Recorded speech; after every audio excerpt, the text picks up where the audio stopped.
Hello everyone and welcome. This is Dave Bredhauer and I'm here today to share a couple of cards that'll work perfect for some winter themed projects.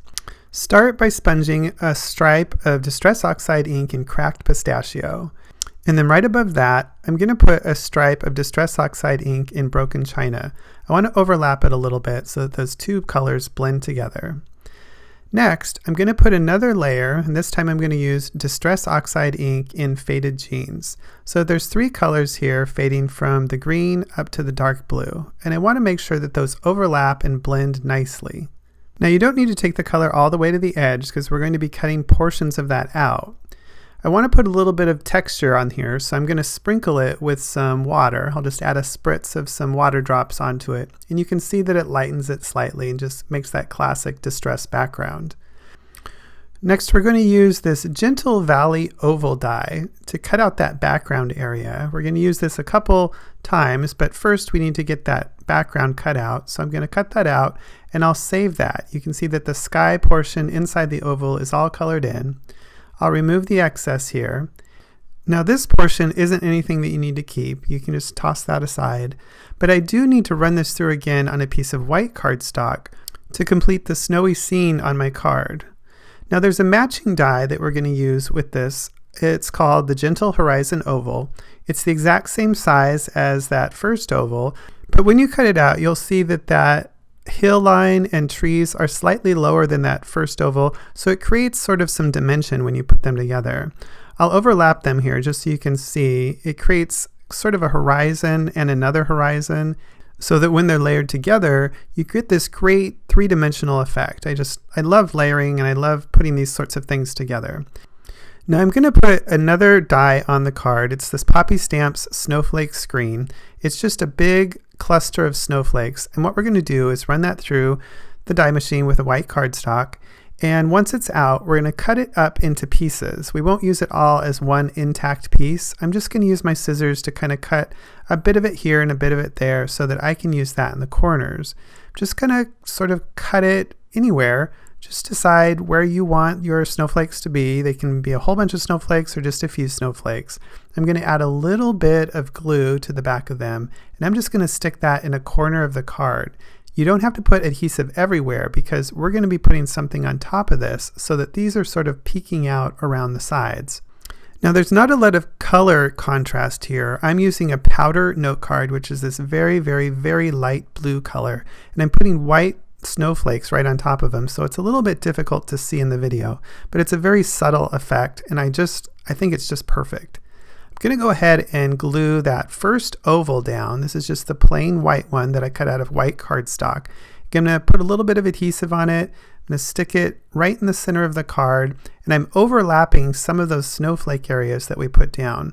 You'll see the snowflakes here, but don't worry, we're going to be putting that sky background on top. You won't even see them anymore. So the idea here is to fit it like a puzzle piece right into place. So I'll start by putting a little bit of adhesive right along the horizon line onto the card. So I make sure that I get plenty of adhesive on there. And then I'll put some adhesive on the back of the sky. I want to put some right near where those little bits are. Those fine details need to sit down onto the card really well. So you want to make sure you get some adhesive right among the trees and along that little line of horizon. And then I'm going to use my fingers just to sort of fit things into place. There's a few little details like the little branches from the trees that you need to fit around.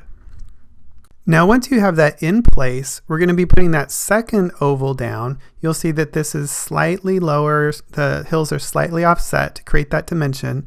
And I want to show you a little trick just to add some extra depth to the card. I'm going to use a small piece of foam mounting tape right in the middle, right where that little bend in the horizon happens.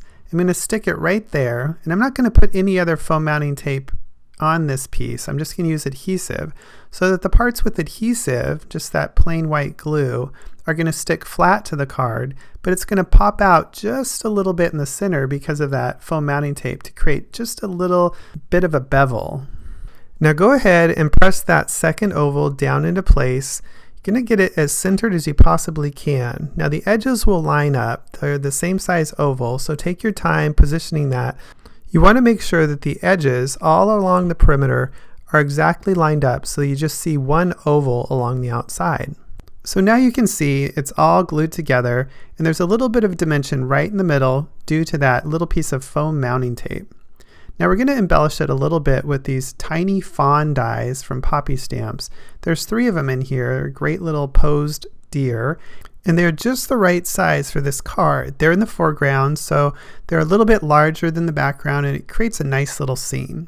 I'm going to cut them out of plain white cardstock, and then I'm going to color them in with a Copic marker. That way I can get the color exactly the right color that I want. I wanted a real pale color to go with that background, and I wanted to make sure that it was nice and solid, so I went over it several times with this Copic marker. Make sure that that paper is good and saturated. Now you could use a couple different shades of Copic markers on here so that it goes from dark to light, but I chose just to keep it solid, just one color, because I'm going to add a little bit of embellishment on their backs. I wanted to put some white spots just like you'd see on some tiny fawns, so I'm using my white gel pen. I'm going to put just the tiniest little dots on here, just a few little dots just right along the back to make it look like those little spots that you see on fawns in the forest. And I'm going to use those to break up the scene at the front of the card. So I'm going to glue them on here. It'll add a little bit of color to the bottom of the card where it's just plain white. And really, I just need to put some white glue right along the legs because he's going to stick up a little bit on that hill. We don't want his head to stick to the sky. We want to make sure that there's still a little bit of depth there. So I'll get him in place, and then I'll put the other one on playing next to him. Finally, for the card, we're going to put our greeting on there. So I've chosen this Memory Box Sentimental Merry Christmas die. This comes in 2 sizes, but I'm choosing the smaller one here. And I've decided to put it on the card, kind of up in the sky, in this glittery cardstock. So I'll run that through my die cut machine and then get ready to glue it on. Now I've tried to use lots of pale, soft colors for this card, and I decided that a little bit of glitter might look nice, so that's why I chose the glittery cardstock. Got that cut out, and any extra pieces that didn't fall out during the die cutting process, I'm just going to use my needle tool to get those removed. And then you're going to glue it into place, and you're all set. This is a relatively simple card. I think you could have a lot of fun mass producing this, and just try changing out the backgrounds to different colors.